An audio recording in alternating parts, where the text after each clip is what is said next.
الحمد لله رب العالمين والعاقبة للمتقين. الصلاة والسلام على أشرف الأنبياء والمرسلين. اما بعد، السلام علیکم و رحمت الله و برکاته. همگان میدونین دوستان عزیز که سلسله درس‌های من و شما از احادیث‌های پیامبر صلی الله علیه و آله و سلم کمی هم که باشد بیان میکنیم. امروز هم که باشد یکی از احادیث‌های پیامبر صلی الله علیه و سلم عید تعلیم فرزندان نسبت به نماز از دیدگاه اسلام چقدر مهم است و پیامبر ما را نسبت به فرزندان خود در امور نماز چه گفتگی است به شما بیان میکنم. شاید که از این نوار یک برادر، یک پدر، یک مادر، یک خواهر گوش میکند، عید فرزند خود بیدار میشود و فرزند خود را تعلیم به نماز شروع میکند. به خاطر که بعض پدر و مادرها هستند فرزند را یک بار یا دو بار میگویند خوان بخچه میخونه، نخوان مده فرق نداره میگویند. لیکن پدران عزیز نظر کنید، گوش کنید که پیامبر چی میگوید. در مفهوم حدیث از شعیب از پدرش روایت میکنه، از جدش، که میگوید ما در حضور رسول اکرم صلی الله علیه و سلم در مجلسش نشسته بودیم. پیامبر بر ما حدیث گفت. چه حدیثی بیان کرد؟ مرو اولادکم بالصلاة و هم ابناء 7 سنین. ای امتان من، ای صحابه های من، شما امر کنید فرزندات را به نماز در حالی که اونها 7 ساله هستند. یعنی سن سال چه پسر باشد چه دختر باشد، وقتی که 7 ساله کشید او را میل محبت چه به نماز چکا کنه، زیاد کنه. اونها را کوشش کنه که غیرت کنه که برای جای نماز بیاره، چه پسر باشه چه دختر، در حالی که اونها 7 ساله هستن. پیامبر میگوید واضربوهم علیها و هم ابناء 10. پیامبر میگه وقتی سن سالشو به 10 سالگی که رسید، الکی میگوی که پسر جان رفته نماز تا بخون یا دختر جان رفته نماز تا بخون. اونها سرپیچی میکنن، یعنی نمیخونن، تنبلی میکنن.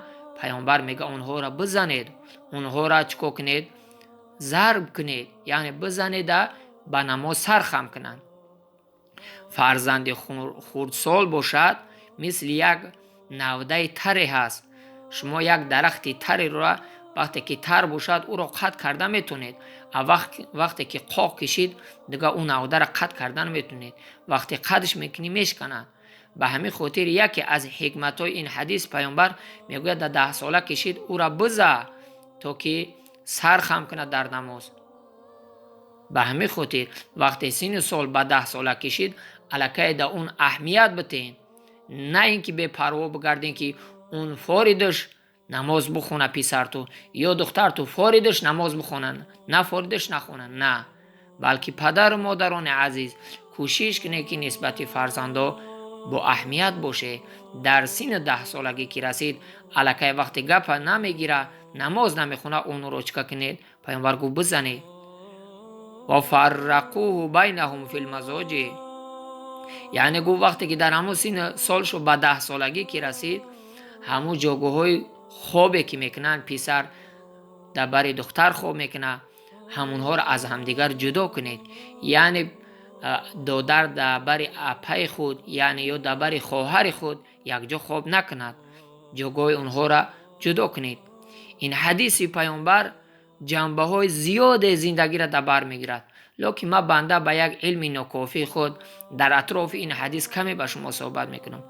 امروزه در جامعه بسیار فتنه ها رو دیده سه، حتی دنیای غرب، حتی غیر مسلمان ها را نگاه میکنی. مردم اروس نگاه که دختر وقتی حامله دار میشود او را دینکه میکنن، یعنی انالیز میگیرن اکش یا دادرش قیش رسیده است.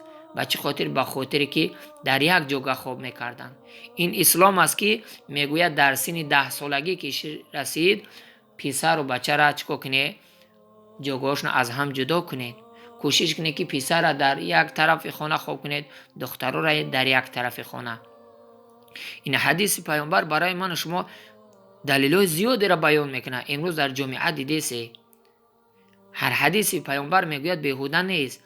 و دیگر حکمت از حدیث اینه که وقتی که پسر یا دختر خردسال هسته 7 ساله هسته او را میل محبت به نماز میکنی، الکه در 10 سالگی او را سختگیری میکنی، اگر نخوان او را زرد میکنی یعنی میزنی، وقتی الکه در 15 و 20 کی رسید الکه خودش اون در خوردی نماز عادت کردگیه خودش دیگه خونده رفتن میگیره.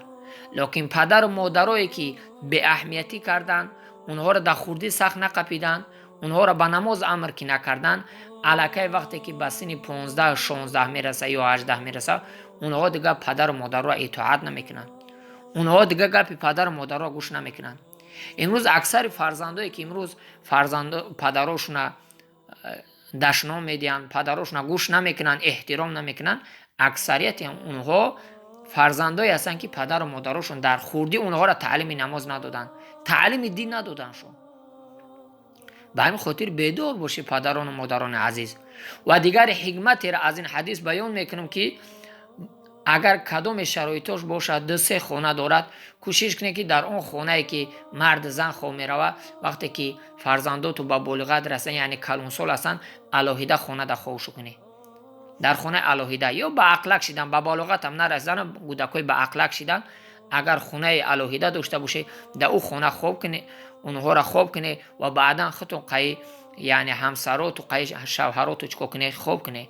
به خاطر که امروز بعضی برادرای بی سواد جاهل ابله بعضی هم کودکا را ویدیو کرده در شبکه‌ها میپرتین، پدرت قی مادر شو چیکو میکنه چخه خو میروه، او کودک عقل نداره، بعدا هم خو خیز پدر و مادرش نقل میکنه. به خاطر که پدر و مادر عقل نداره که کودک بیداره، در حالی که هم کودک بیداره شب در پیش هم کودک در چشم بیداریش قیزنش خواب خیز میکنه. به این خاطر هم یک نقطه مهمی هست که اگر کدام شرایطی که باشه کوشش کنی که هم فرزندا را جوشون الهیده کنی و فرزندی که خردسال باشه ولی عقل نداشه یک طرفه ایش باکی نداره، لکن اونهایش که به عقلک شدن اونها را میتونه در خانه الهیده کنی تا که از همین فتنه ها و از همین ناخوبی ها چی باشیم دور باشیم. انشالله فکر میکنم که از این نواری که من صحبت کردم انشالله هر برادر هر خواهر گوش کنه به خود یک فایده میگیره. الله متعال همه من شما را تا صحبت های دیگه در عصمت پناه خود نگه دارد. آمین.